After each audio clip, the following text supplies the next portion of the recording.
اعوذ باللہ من الشیطان الرجیم بسم اللہ الرحمن الرحیم وَيَسْأَلُونَكَ عَنِ الرُّوحِ قُلِ الرُّوحُ مِنْ أَمْرِ رَبِّي وَمَا أُوتِيتُم مِّنَ الْعِلْمِ إِلَّا قَلِيلًا وَلَئِن شِئْنَا لَنَذْهَبَنَّ بِالَّذِي أَوْحَيْنَا إِلَيْكَ ثُمَّ لَا تَجِدُ لَكَ بِهِ عَلَيْنَا وَكِيلًا إِلَّا رَحْمَةً مِّن رَّبِّكَ إِنَّ فَضْلَهُ كَانَ عَلَيْكَ كَبِيرًا صدق اللہ العظیم۔ بزرگوں، پیارے بھائیوں، گفتگو ہماری یہ چل رہی تھی کہ مشرکین مکہ نے یا یہودیوں نے حضور صلی اللہ علیہ وسلم سے روح کے بارے میں سوال کیا، سوال کہ وہ ہے کیا۔ اللہ تعالیٰ نے اس کا جواب اس طرح سے دیا کہ جواب ہے بھی اور گہرا جواب بھی ہے۔ تھوڑی سی سمجھ رکھنے والوں کے لیے ان کے مطابق جواب ہے، اور جو گہرائی رکھتے ہیں علم کی ان لوگوں کے لیے ایسا جواب ہے، کیونکہ یہ تو قرآن ہے،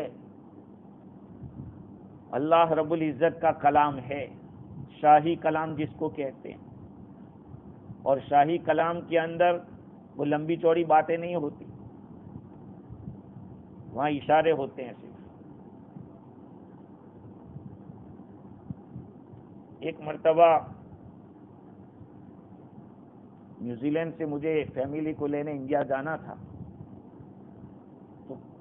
تو میں سنگاپور کے اندر رکا، تو میرا جو بکنگ تھا میرے جنے بیچ دیا۔ 3 دن ہو گئے، بکنگ مل نہیں رہا ہے، اور 3 دن میں میرے 4 بیان ہوئے انگولیا موسکو کے اندر۔ میں نے مجھے ایک پولیس والے سے ملاقات کرائی، ایسے ہی جبے پہن کے وہ آئے ہوئے تھے، تو میں نے کہا یار مجرم بنا کے ہی بھیج دو مجھے، اب گھر جانا ہے، کیا کریں، مجرم بنا کے ہی بھیج دو۔ تو کہا عشاء بعد میں آؤں گا تم کو چھوڑنے کے لیے، اور مجھے ایئرپورٹ پہ لے کے گیا، تو بس ایسا کیا تو اس نے کنفرم کر کے بھیج دیا۔ میں نے اس کو پوچھا پولیس والے کو، کیا تم نے تو اس کو کچھ دکھایا نہیں، کچھ کیا نہیں کہ وہ آپ کو سمجھ میں نہیں آئے گا؟ وہ آپ کو سمجھ میں نہیں آئے گا، وہ ہمارے اشاروں سے بات ہوتی۔ تو اللہ رب العزت کا کلام وہ تو شاہی کلام ہے۔ کیا اللہ تعالیٰ نے جواب دیا؟ وَيَسْأَلُونَكَ عَنِ الرُّوحِ، وہ آپ سے روح کے بارے میں پوچھتے ہیں۔ قُلِ الرُّوحُ مِنْ أَمْرِ رَبِّي، آپ ان کو بتا دو کہ روح تو میرے رب کے حکم سے ہے، میرے رب کے امر میں سے ہے۔ سب سے پہلی بات یہ ہے کہ یہ سوال یہاں رکھنے کی کیا ضرورت ہے؟ قرآن مجید کے اس مقام کے اوپر اس سوال کو کیوں رکھا؟ تو علامہ عثمانی اس کا جواب یہ دیتے ہیں کہ اللہ تعالیٰ یہ بتلانا چاہتے ہیں کہ جن چیزوں کو سمجھنے کی ضرورت ان مشرکین مکہ کو اور یہودیوں کو ہے، اس کا تو سوال نہیں کرتے۔ جن چیزوں کو سمجھنے کی ضرورت ہے ادھر سے تو اعراض کرتے ہیں، اور جن چیزوں کو سمجھنے کی ضرورت نہیں، غیر ضروری مسائل ہیں، وہ اناد کے طور پر، سرکشی کے طور پر، جھگڑے کے طور پر سوال کرتے ہیں۔ ہاں، ان کو ایسی بحثوں سے فرصت کہاں جو کام کی بات ہے۔ تب روح کا سوال کر دیا، روح کیا ہے؟ کہ جوہر ہے یا عرض ہے، یعنی اس کا کوئی باڈی ہے کہ خود قائم ہو، یا عرض ہے کہ وہ دوسرے پہ قائم ہوتی ہے، یا یہ کہ روح ختم ہونے والی ہے یا باقی رہے گی، قدیم ہے یا حادث ہے، دوسرے الفاظ میں یوں کہہ دیں. تو اس طرح کے سوال بسیط ہے یا مرکب ہے، مادی ہے یا مجرد ہے، اس طرح کے غامض اور بے ضرورت مسائل سمجھنے پر نجات موقوف نہیں ہے. ہم لوگ بھی بہت سارے ایسے سوال کرتے ہیں مولویوں سے، علماء سے پوچھنے کے، سمجھنے کے لیے کہ کتنے پانی میں. بھائی ان سے تو دین پوچھنا چاہیے، ان سے تو دین پوچھنا کہ کون سا عمل ہم کریں گے تو چھوٹ جائیں گے، نماز میں کیا پڑھنا چاہیے، کیا کرنا چاہیے، ایسے سوال کرنے چاہیے. بڑے بڑے فلاسفہ آج تک مادے کے بارے میں اور مادے کی حقیقت پر مطلع نہیں ہو سکے. روح تو مادہ کیا بہت لطیف چیز ہے، اس کو کہاں سمجھیں گے. اس کی ماہیت اور اس کی حقیقت تک پہنچنے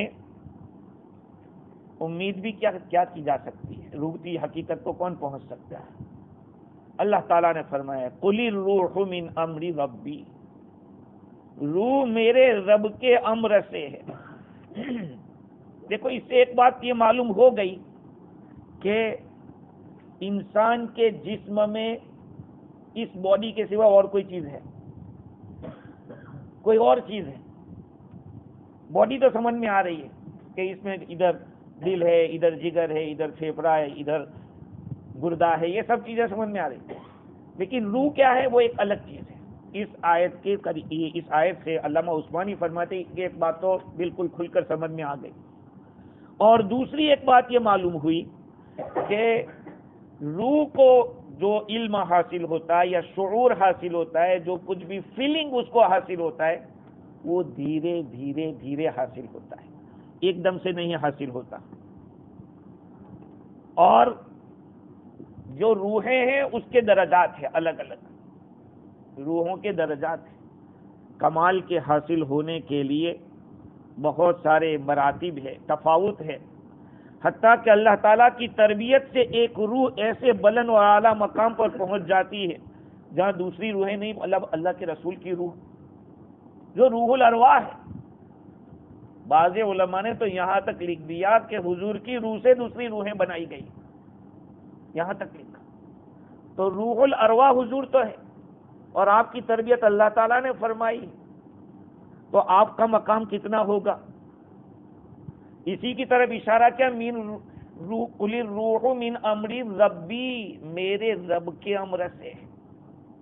ربی کو نہیں فرمایا، میرے رب کے امر سے، جس میں خصوصی تعلق بتایا جا رہا ہے کہ میں اللہ کا خاص آدمی ہوں.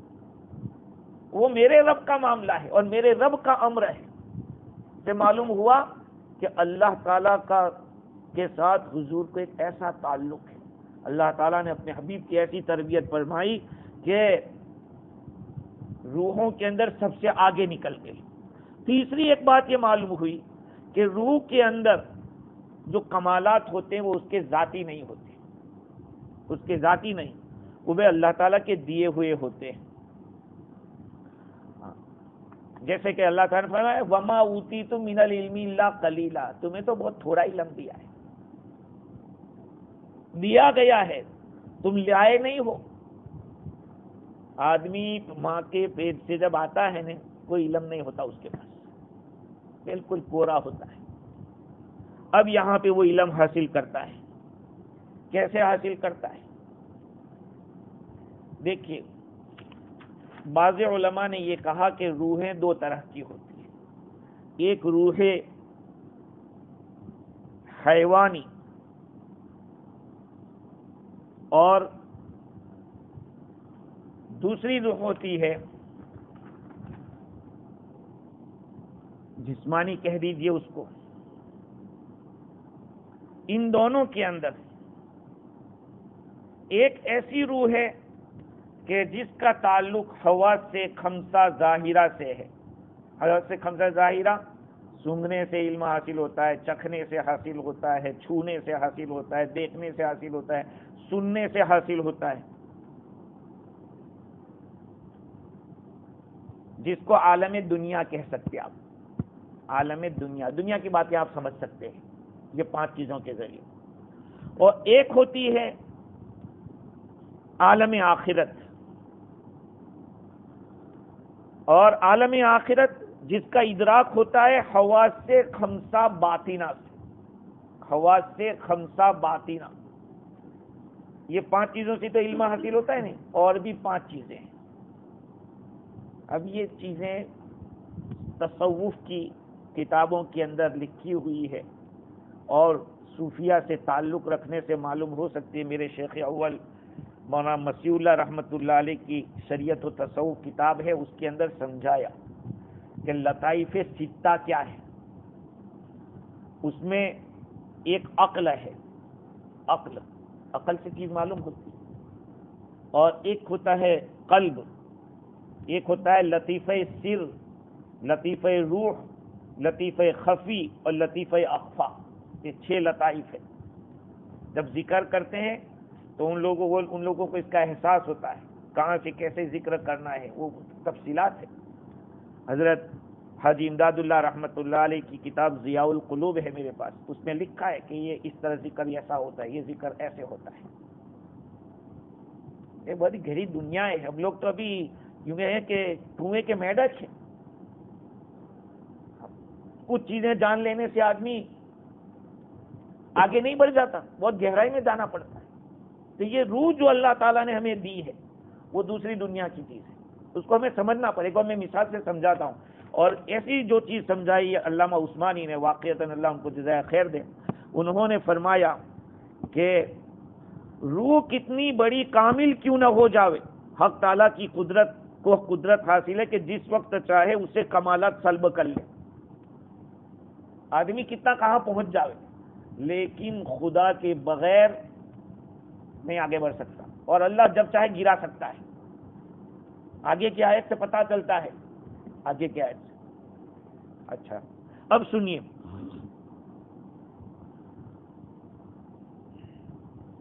اللہ تعالیٰ نے جتنی بھی چیزیں پیدا کی ہیں ان میں بہت زیادہ چیزیں ایسی ہیں کہ جس کے اندر مٹیریل کی بھی ضرورت پڑتی ہے، جس کے لیے ٹائم کی بھی ضرورت پڑتی ہے۔ میں نے پہلے سمجھایا تھا لیکن آج مثال سے سمجھا رہا ہوں۔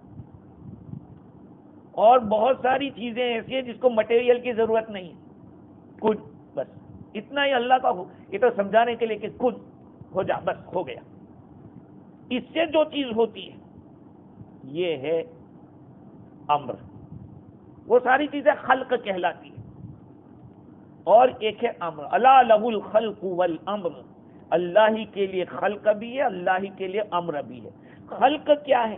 مثال کے طور پر یہ دنیا جو ہے اللہ رب العزت نے جو بنائی، اس کے اندر آسمان، زمین، یہ درخت و نباتات، یہ ساری چیزیں اللہ تعالیٰ نے بنا دی۔ لیکن یہ جو بنائی ہے وہ کیسے چل رہی ہے؟ ایسے ہی چل رہی۔ آپ کے گھر کے اندر لائٹ ہے، بجلی ہے، یہ ٹیوب لائٹ۔ آپ کے گھر میں پنکھے ہیں، آپ کے گھر کے اندر فریج ہے، آپ کے گھر میں اور واشنگ مشین ہے، اور بھی بہت سارے مشین ہیں جو لائٹ سے چل رہے ہیں، لیکن لائٹ ہی نہیں ہے۔ جو روح ہے، آپ نے کیا کیا؟ ایک جنریٹر لائے، اور اس جنریٹر کے ساتھ ان ساری چیزوں کو جوائنٹ کر دیا۔ تو یہاں مشین ہے، سب کچھ نقشے موجود ہیں، آپ نے ایسے ہی بٹن دبایا تو اب یہ جنریٹر کوئی چیز پیدا کر رہی ہے جو سب جگہ سپلائی ہو رہی ہے، سب چیزیں حرکت کر رہی ہیں، سب چیزیں۔ ایسے ہی اللہ رب العزت نے یہ دنیا بنائی تو اللہ تعالیٰ نے لفظ کن کے ذریعے ہو جا، ہو گئی۔ یہ اس کو عالم امر کہتے ہیں، جس کے اندر مادے کی، مٹیریل کی کوئی ضرورت نہیں پڑتی، اللہ کا حکم ہی کافی ہو جاتا ہے۔ مشینوں کا ڈھانچہ تیار کرنا، اس کا اسٹرکچر ایسے تیار کرنا، ٹھیک کرنا، ایک خاص انداز میں رکھنا۔ اب اس کو چالو کرنے کے لیے بجلی کی ضرورت ہے، اسٹیم کی ضرورت ہے۔ اسی طرح اللہ تعالیٰ نے زمین و آسمان کی تمام مشینیں بنائی، یہ سارا خلق ہے، خلق ہے۔ لیکن اس کے بعد اللہ رب العزت نے سب چیزوں کو تیار کرنے کے بعد کرنٹ لگا دیا لفظ کن کے ذریعے، کن ہو جا. تو یہ کن کے ذریعے جو چیزیں ہوئی ہیں نا وہ عالم امر ہے. روح بھی اسی کے قبیل سے، روح بھی اسی کے قبیل سے. اب سوال ہوتا ہے کہ لفظ کن میں ایسی تو کون سی طاقت ہے کہ سب جگہ کے اوپر ہر چیز کو حرکت میں لا دیا؟ یہ ایک سوال ہوتا ہے. اس کو بھی مثال سے سمجھیں. آدمی سو جاتا ہے، سونے کے بعد خواب دیکھتا ہے کہ تو خواب کیا ہوتا ہے؟ خیال ہوتا ہے. کیا ہوتا ہے؟ خیال ہوتا ہے. ارے بھائی میں نے یہیں پہ تفسیر سورہ یوسف کی تفسیر کی تھی، اس میں نے سمجھایا تھا کہ خواب کیا ہوتا ہے. آدمی یہاں سویا ہے، اس کی روح نکل گئی. آدمی سو جاتا ہے نہیں تو روح نکل جاتی ہے. تو آپ کہیں گے کہ سانس کیسے لے رہا ہے، آواز کیسی آ رہی ہے، وہ ایک بعد میں سمجھاؤں گا، وہ ہوئی. تو آدمی جب سو گیا تو روح گئی اوپر، وہ لوح محفوظ کے سامنے کھڑی ہو گئی. لوح محفوظ کے اندر اس نے کچھ دیکھا، کچھ پڑھا. اب وہ جو دیکھ رہی وہاں پہ، چونکہ اس باڈی کے ساتھ کنیکشن باقی ہے، تو روح وہاں جو دیکھ رہی وہ یہاں دیکھ رہا ہے. روح نے وہاں دیکھا کہ دودھ پی رہی. اس کا مطلب یہاں نکلے گا کہ اللہ تمہیں علم عطا فرمائے گا. کسی نے اگر خواب میں دودھ پیتے دیکھا اپنے کو تو اللہ تعالیٰ علم دے گا. تو اب سوال یہ ہے کہ آدمی سو گیا ہے، اس کی روح اوپر گئی ہے اور اس نے وہاں پہ دیکھا کہ ایک پلین کے اندر میں بیٹھا ہوا ہوں اور میں اس ملک سے دوسرے ملک جا رہا ہوں. یہ خواب میں دیکھ رہا ہے آدمی، اور بھی بہت کچھ دیکھ رہا ہے. جب صبح میں اٹھتا ہے تب بھی اس کو اس کی خوشی ہوتی ہے. ارے بھائی خیال تھا، وہ تو کچھ حقیقت تھی نہیں، خیال تھا. اس سے بھی آدمی کو خوشی ہوتی ہے. اور اگر کوئی ڈراؤنے خواب دیکھ لیا ہے تب تو وہ گھبرا جاتا ہے، اور دیر تک کیا پورا دن اس کو گھبراہٹ رہتی کہ یار. تو اس خیال کا اتنا ڈر، جب خواب کا خیال کا اتنا ڈر اور خیال کی اتنی خوشی ہے تو پھر حق سبحانہ و تعالیٰ کے لفظ کن میں ایسی طاقت ہو تو کیا مشکل ہے کہ سب جگہ پہ حرکت پیدا کر دے. یہ ہے قل الروح من امر ربی. اللہ تعالیٰ فرماتے ہیں کہ ایسا کہہ دو کہ روح تو میرے رب کا امر ہے، میرے رب کے امر سے ہے. اب روح ہے کیا؟ بعض لوگوں نے یہ کہا کہ روح ایک ایسا جس میں نورانی لطیف ہے. محدثین کا کہنا یہ ہے کہ روح ایک جسم ہے لیکن بہت لطیف چیز ہے اور بہت نورانی چیز ہے. ایک ہوتا ہے نفس، ایک ہوتا ہے روح. اس میں بھی علماء کا اختلاف کہ روح اور نفس ایک ہے یا الگ الگ چیزیں ہیں. لیکن اتنا ہے کہ جو روح نفس ہوتا ہے وہ مٹی والا ہوتا ہے، وہ ناری ہوتا ہے. اس کے مقابلے میں جو روح ہے وہ ایک نورانی چیز ہوتی ہے جس میں لطیف ہوتا ہے. اور بعض علماء نے لکھا، روایت سے بھی بات ثابت ہے کہ جسم سے 2000 سال پہلے روح کو پیدا کیا تھا. تفسیر روح المعانی کے اندر تقریباً 7 مضامین ایسے لکھے کہ اس کو دیکھ کر آدمی حیران رہ جاتا ہے. انہیں بڑی تفصیلات لکھی. بس اتنا جاننے کے لیے آپ کو اتنا جاننا کافی ہے کہ روح ایک ایسی چیز ہے کہ جس کے بارے میں زمانے قدیم سے تحقیق اور تفتیش چالو ہے کہ وہ ہے کیا. آج تک کوئی کامیاب نہیں ہوا. لیکن میں یہ کہہ رہا تھا کہ اللہ تعالیٰ نے جواب دیا. سب سے کمزور دماغ کا ہو اس کے لیے بھی جواب دیا اور سب سے ہوشیار آدمی ہے اس کے لیے بھی جواب دیا. کمزور آدمی کے لیے تو کہا کہ میرے رب کا معاملہ ہے، میرے رب کے امر سے ہے، یعنی اللہ کے عالم امر کی چیز ہے یہ. اور پھر دوسری بات کہ عالم امر کیا ہے، تو یہ گہری بات جاننے والے ان کے لیے کہا کہ عالم امر ہے جس میں نہ کسی مٹیریل کی ضرورت پڑتی ہے، جس میں نہ کوئی ٹائم کی ضرورت پڑتی ہے. لیکن یہ بات ضرور ہے کہ روح حادث ہے. حادث کا مطلب یہ ہے کہ جیسے اللہ کی ذات قدیم ہے، پہلے سے ہے اور ہمیشہ رہے گی، روح ایسی چیز نہیں ہے. روح کو اللہ تعالیٰ نے بعد میں پیدا فرمایا.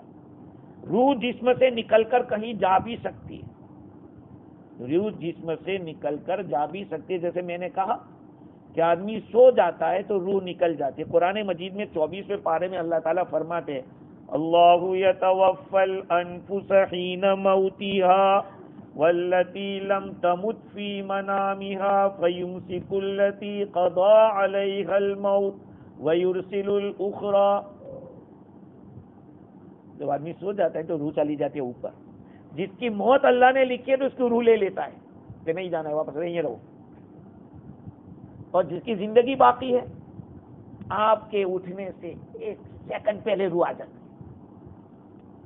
ایسے اٹھایا, ایسے اٹھنے سے پہلے اللہ تعالیٰ روح بھیج دیتے. اتنا بھاری کنیکشن ہوتا ہے. اب سوچئے کہ کیسا نظام ہوگا اللہ تعالیٰ کا, کیسا نظام ہوگا کہ کسی کی روح کسی کے پاس نہیں جاتی. تو روح نکل کر جا بھی سکتی ہے.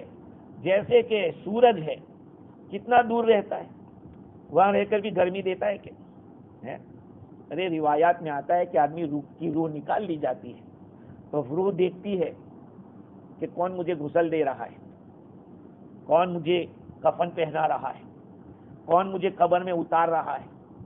یہاں تک کہ اس کو دفن کر دینے کے بعد بھی کنیکشن باقی رہتا ہے.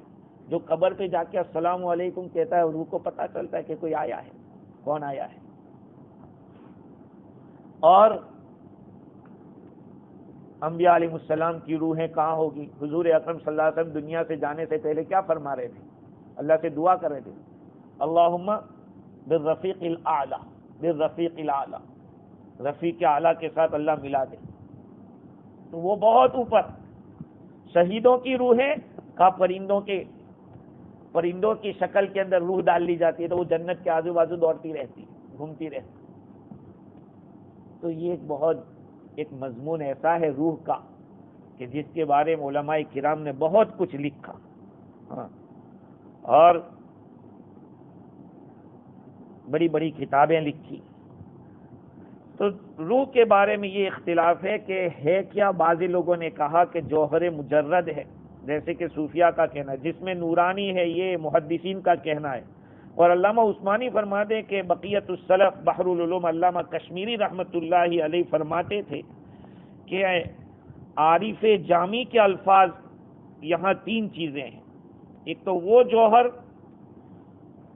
جس میں مادہ اور کمیت دونوں ہو, جیسے ہمارا بدن, اور وہ جواہر جن میں مادہ نہیں صرف کمیت ہو, جنہیں صوفیہ اجسام مثالیہ کہتے ہیں. اور تیسرے وہ جواہر جو مادہ اور کمیت دونوں سے خالی ہو, جن کو صوفیہ روح کہتے ہیں. یہ بات جو ہم نے پہلے سمجھائی تھی وہی بات ہے کہ اللہ تعالیٰ فرماتے ہیں قل الروح من امر ربی وما اوتیتم من العلم الا قلیلا. اچھا, ایک اور بات, کیا کوئی آدمی اپنی روح دیکھ سکتا ہے؟ قرآن نے نہیں کہا ہے. حضور اکرم صلی اللہ علیہ وسلم جانتے تھے اپنی روح کے بارے, لیکن صوفیاء کرام نے اس کو بتلایا کہ ہاں دیکھ سکتا ہے, دیکھ سکتے ہیں. لیکن کب دیکھ سکتے ہیں؟ جبکہ آدمی ریاضت, مجاہدہ, ذکر, اذکار اور کرتے کرتے اللہ کا اتنا قرب حاصل کر لے تو اس کو وہ بھی نظر آ سکتا ہے. بھئی اللہ تعالیٰ نے انسان کو بنایا ہے تو انسان کوئی معمولی چیز نہیں ہے. ہاں, لیکن یہ کب ہوتا ہے؟ جب آدمی خدا کا ایسا مطیع اور فرما بردار ایسا ہو جاوے, کتنی لطافت اس میں آ جاوے کہ وہ اس کو بھی دیکھ لے. وَمَا أُوتِيتُم مِّنَ الْعِلْمِ إِلَّا قَلِيلًا. اللہ تعالیٰ فرماتے ہیں کہ تمہیں تو بہت تھوڑا علم دیا گیا ہے. تمہیں یہ ایمان والو, یہ کافرو, تمہیں علم بہت تھوڑا دیا گیا ہے. وَمَا أُوتِيتُم. اب سوال یہ ہے کہ کن کو کہا گیا کہ تمہیں تھوڑا علم دیا گیا؟ بعض لوگوں نے کہا کہ جن یہودیوں نے سوال کیا تھا ان کو کہا گیا کہ تمہیں تو تھوڑا علم دیا گیا. بعضوں نے کہا کہ نہیں, سارے یہودیوں کو کہا گیا کہ تمہیں تھوڑا علم دیا گیا. اور بعض مفسرین فرماتے کہ سب کو کہا گیا, سارے انسانوں کو کہا گیا کہ تمہیں تو بہت تھوڑا علم دیا گیا. اچھا, آپ تو یہاں قرآن میں یہ کہہ رہے کہ تھوڑا علم دیا گیا, حالانکہ قرآن میں ایک جگہ پہ اللہ تعالیٰ کیا فرماتے ہیں؟ وَمَن يُؤْتَ الْحِكْمَةَ فَقَدْ أُوتِيَ خَيْرًا كَثِيرًا. جس آدمی کو اللہ تعالیٰ علم دیتا ہے تو یوں سمجھو کہ اس کو خیر کثیر دی گئی. وہ آدمی جس کو اللہ تعالیٰ نے علم دیا ہو, حکمت سے مراد علم, اس کو اللہ نے بہت بڑی خیر عطا فرمائی. تو یہاں تو خیر کثیر فرما رہے، اور یہاں قرآن میں فرما رہے اس 15ویں پارے میں کہ تمہیں تو تھوڑا سا علم دیا گیا. اس کا ایک جواب تو علامہ آلوسی نے یہ بتلا دیا کہ دیکھو، ایک آدمی کے پاس ہزاروں ڈالر ہے لیکن کسی کے پاس ملین ہے، اس ملین والے کے مقابلے میں کم ہے ہزار والا. اور کسی کے پاس 100-150 ہے، اس کے مقابلے میں ہزار والا زیادہ ہے. تو زیادہ ہونا کم ہونا یہ ایک اضافی چیز ہے، کسی کے لحاظ سے کم ہے، کسی کے لحاظ سے زیادہ. اللہ رب العزت کے علم کے مقابلے میں کچھ بھی نہیں. تو ہمیں علم دیا گیا، کچھ بھی نہیں، کوئی حیثیت نہیں اس کی. اور ایک جواب یہ دیا گیا کہ خیر کثیر یہ دنیا کے مقابلے میں ہے. جس کو علم دیا گیا اس کو دنیا کے مقابلے میں بہت زیادہ دیا گیا ہے. تو اس آیت کریمہ کی تفسیر میں علماء کرام لکھتے ہیں کہ وما اوتیتم من العلم الا قلیلا کا مطلب یہ ہے کہ تم اپنے حواس کے راستوں سے، یہ حواس میں نے جو کہا قوت سامیہ، باصر، لامی صحیح، اس کے راستے سے جو علم حاصل کرتے ہو وہ بہت کم ہے. ہاں، اور عقل کے ذریعے جو آدمی معارف حاصل کرتا ہے وہ تو احساس سے مستفاد ہوتا ہے. مطلب یہ کہ آدمی عقل کے ذریعے بھی حاصل کرتا ہے لیکن وہ بھی کم ہے. بس اللہ تعالیٰ نے یہ فرما دیا. روایت کے اندر ہے، اس روایت کو علامہ آلوسی بغدادی رحمۃ اللہ علیہ نے نسائی شریف، ابن حبان، ترمذی اور حاکم کے حوالے سے نقل کیا کہ یہودیوں نے جب یہ بات سنی کہ اللہ تعالیٰ تو یہ فرما دے کہ تمہیں علم بہت تھوڑا دیا گیا ہے، انہوں نے حضور صلی اللہ علیہ وسلم سے عرض کیا کہ ہم لوگوں کو تو علم بہت دیا گیا ہے کیونکہ ہمیں تورات ملی ہے، اور جن کو تورات ملی اس کو خیر کثیر ملی ہے. اللہ تعالیٰ نے فرمایا قُل لَوْ كَانَ الْبَحْرُ مِدَادًا لِكَلِمَاتِ رَبِّي لَنَفِدَ الْبَحْرُ قَبْلَ أَن تَنفَدَ كَلِمَاتُ رَبِّي. اگر سمندر اینک ہو جاوے اور جتنے درخت ہے ان کی قلم بن جاوے، اللہ کی تعریف کرنے جاوے نہیں ہو سکتی. یہ آیت کریمہ اللہ تعالیٰ نے اتاری. اور بعض روایات میں یہ بھی ہے کہ یہودیوں نے یہ کہا حضور اکرم صلی اللہ علیہ وسلم سے کہ کیا یہ جو آپ نے فرمایا کہ تمہیں علم دیا گیا ہے وہ تھوڑا ہے، کیا ہم لوگوں کو یہ کہا گیا ہے کہ ہمیں کم دیا گیا؟ حضور نے فرمایا کہ تم اور ہم سب برابر ہیں، ہمیں بھی جو علم دیا گیا تمہیں جو دیا گیا سب تھوڑا ہے. علماء کرام لکھتے ہیں اس مقام کے اوپر کہ دیکھیے نبیوں کا علم،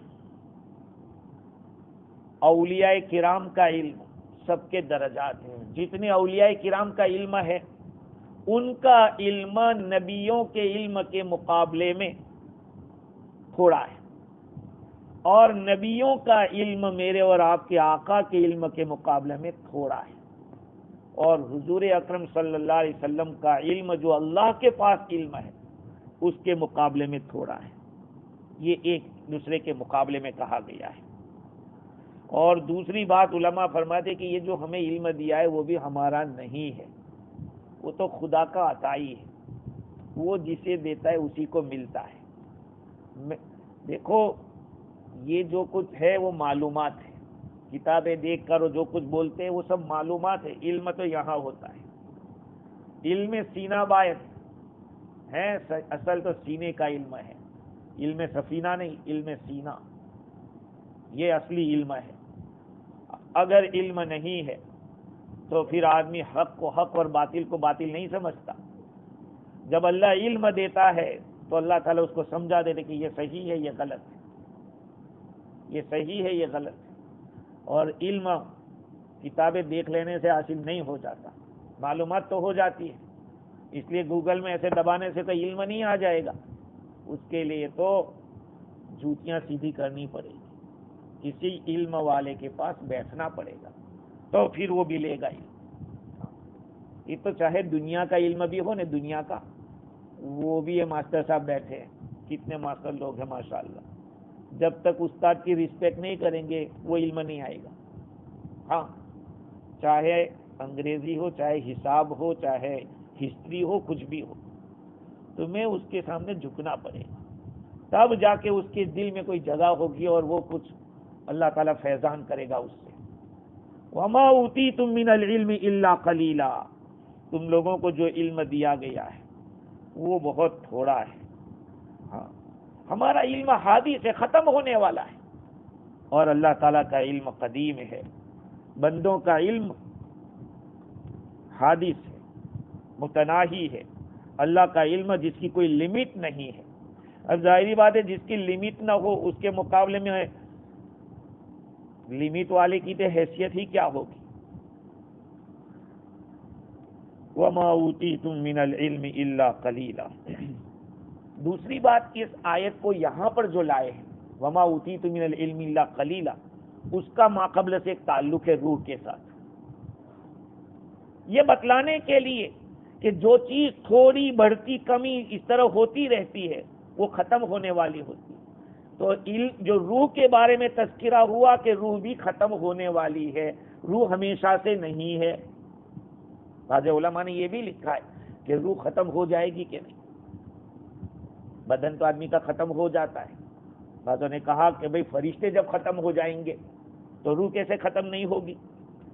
فرشتے بھی تو ختم ہو گئے نہیں. جبرائیل علیہ السلام کو بھی موت آ جائے گی، میکائیل کو، سب کو. آخر میں اللہ تعالیٰ فرمائے گا لمن الملک اليوم، آج کس کی بادشاہت ہے؟ للہ الواحد القہار، زبردست اللہ کی بادشاہت ہے. تو سب ختم ہو جائیں گے تو روح کیسے باقی رہے گی؟ تو فرشتے بھی ختم ہوں گے. خیر، وما اوتیتم من العلم الا قلیلا. آگے کی جو آیت ہے، ہاں، تو اوپر جو روح والی بات ہے اس سے کنیکشن اس طرح سے ہوگا کہ روحیں اپنی پہلی فطرت میں جب شروع میں اللہ تعالیٰ نے بنائی تو وہ علوم سے خالی رہتی ہے، معرفت سے خالی رہتی ہے. پھر دھیرے دھیرے دھیرے دھیرے اس میں علم آتا ہے. تو جو چیز ایسی ہو وہ تو حادث ہوتی ہے، ختم ہونے والی. آگے اللہ تعالیٰ فرماتے ہیں وَلَئِن شِئْنَا لَنَذْهَبَنَّ بِالَّذِي أَوْحَيْنَا إِلَيْكَ ثُمَّ لَا تَجِدُ لَكَ بِهِ عَلَيْنَا وَكِيلًا. اگر ہم چاہیں تو ہم چھین لیویں اس وحی کو یا اس علم کو جس کی ہم نے آپ کی طرف وحی کی ہے، پھر آپ اپنے لیے ہمارے مقابلے میں کسی بھی وکیل کو نہ پاؤ، کسی کارساز کو نہ پاؤ. اللہ تعالیٰ نے اوپر کی آیت میں جو یہ بتلایا کہ تمہیں تھوڑا علم دیا ہے، اب اس آیت میں بتلاتے ہیں کہ یہ بھی بات یاد رکھ لینا کہ جو تھوڑا بھی دیا ہے نا، کوئی ضروری نہیں کہ ہمیشہ تمہارے پاس باقی رہے. ہم چاہیں تو اس کو ختم بھی کر سکتے ہیں، ہم چاہیں تو وہ علم چھین بھی سکتے. دنیا میں ایسے بہت بڑے آئے، بڑے بڑے جن کا نام تھا، لیکن اللہ تعالیٰ نے ایسا گرایا کہ کہیں کے نہیں رہے ہیں. اب سوچنے کی بات ہے کہ اللہ تعالیٰ اپنے حبیب کو بتلا رہے کہ اگر ہم چاہیں تو جو وہی ہم نے آپ کی طرف کی ہے ہم اس کو سلب کر سکتے ہیں، لے سکتے ہیں، واپس ختم کر سکتے ہیں. اور پھر آپ کو مدد کرنے والا ہو وہ بھی نہیں ہوگا کہ آپ کو واپس دلا دے، وہ نہیں ہو سکتا. تو اللہ تعالیٰ نے یہ بتلایا کہ دلوں سے بھی اللہ مٹا سکتا ہے. اللہ تعالیٰ دلوں سے بھی مٹا سکتا ہے. یہ عادت کے خلاف ہے، اللہ ایسا کرتے نہیں ہیں، لیکن کر سکتے ہیں. کرنا الگ، کر سکنا الگ، دو چیزیں الگ الگ ہیں. حضرت عبداللہ ابن مسعود رضی اللہ تعالیٰ روایت کرتے ہیں کہ تمہارے دین میں سے سب سے پہلی چیز جو تم لوز کرو گے وہ امانت ہے. تمہاری دینداری میں سے سب سے پہلی چیز جو لوز کرو گے وہ امانت ہے. اور سب سے آخر میں جس چیز کو تم لوز کرو گے وہ نماز ہے. اور یہ قرآن تمہارے پاس سے چھین لیا جائے گا. یہ حدیث ہے، روایت ہے. اس مقام کے اوپر تفسیر مظہری میں بغوی کے حوالے سے روایت نقل کی. عبداللہ ابن مسعود رضی اللہ تعالیٰ عنہ ہی فرماتے ہیں کہ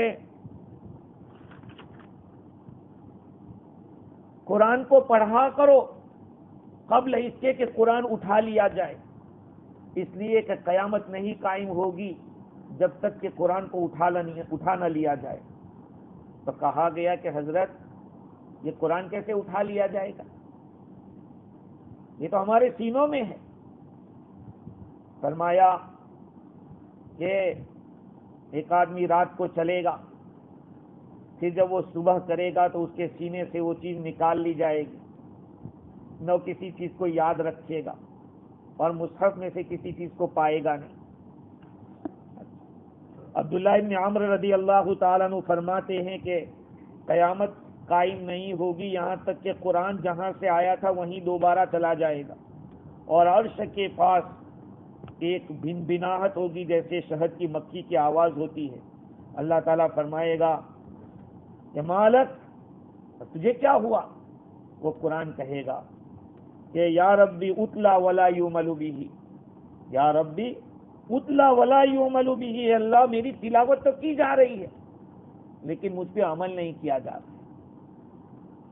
لیکن ایک سوال ہوتا ہے کہ ایک حدیث میں ہے کہ ان اللہ لا يقبض العلم انتزاعا ينتزعه من العباد ولكن يقبضه بقبض العلماء. اللہ تعالیٰ علم ایسے نہیں اٹھائے گا کہ سینوں سے نکال لے گا، اللہ تعالیٰ علماء کو اٹھا لے گا. یہاں تک کہ جب کوئی عالم باقی نہیں رہے گا تو لوگ جاہلوں کو اپنا سردار بنا لیں گے. ہاں، پھر وہ جہالت کے ساتھ فتوے دیں گے، خود بھی گمراہ ہوں گے اور دوسروں کو بھی گمراہ کریں گے.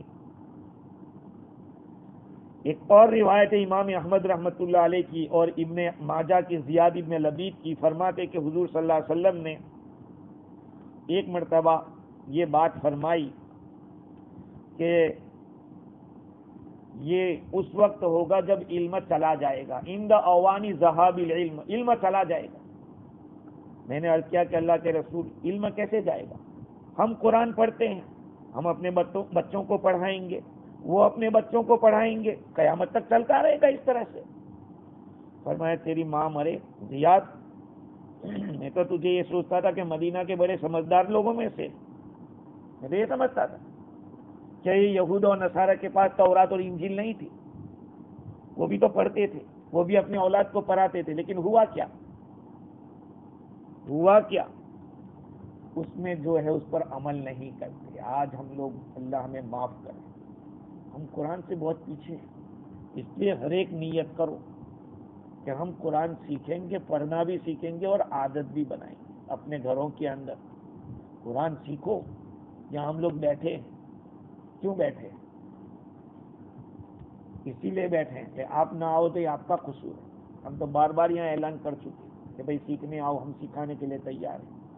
دوسرے ملکوں میں لوگ پیسہ خرچ کر کے سیکھنے جاتے ہیں اور یہاں آپ لوگوں کو فری سروس مل رہی ہے، پھر بھی آپ لوگوں کو توفیق نہیں ہو رہی. ہاں. حضرت ابو امامہ رضی اللہ تعالیٰ عنہ فرماتے ہیں کہ ابن مسعود رضی اللہ تعالیٰ عنہ کا یہ دعویٰ تھا کہ قرآن مصاحف سے اور سینوں سے اٹھا لیا جائے گا، یہ انہوں نے حضور سے ہی سنا ہوگا. فرماتے تھے کہ علم حاصل کرو اور لوگوں کو سکھاؤ، علم فرائض حاصل سیکھو اور لوگوں کو سکھاؤ، اس لیے کہ میں اٹھا لیا جاؤں گا اور علم بھی اٹھا لیا جائے گا اور فتنے ظاہر ہوں گے. دو آدمی کسی فریضے یعنی علم فرائض کے مسئلے میں اختلاف کریں گے، کسی آدمی کو نہیں پائیں گے کہ جو ان کے درمیان فیصلہ کر سکے. تو علم کا چلا جانے کا مطلب یہ ہے کہ اس پر عمل نہ ہو. آج پوچھتے بھی نہیں اور عمل بھی نہیں کرتے. اللہ تعالیٰ نے فرمایا کہ اگر ہم چاہیں تو جو چیز ہم نے آپ کی طرف وحی کی ہے ہم اس کو سلب کر سکتے، کھینچ سکتے، لے سکتے ہیں. پھر آپ اپنے لیے اس کے مقابلے میں ہمارے مقابلے میں کسی کارساز کو نہیں پائیں گے. الا رحمتا من ربک، مگر اللہ آپ کے رب کی رحمت کی وجہ سے ایسا کرے گا نہیں کہ کھینچ لے، کرے گا نہیں.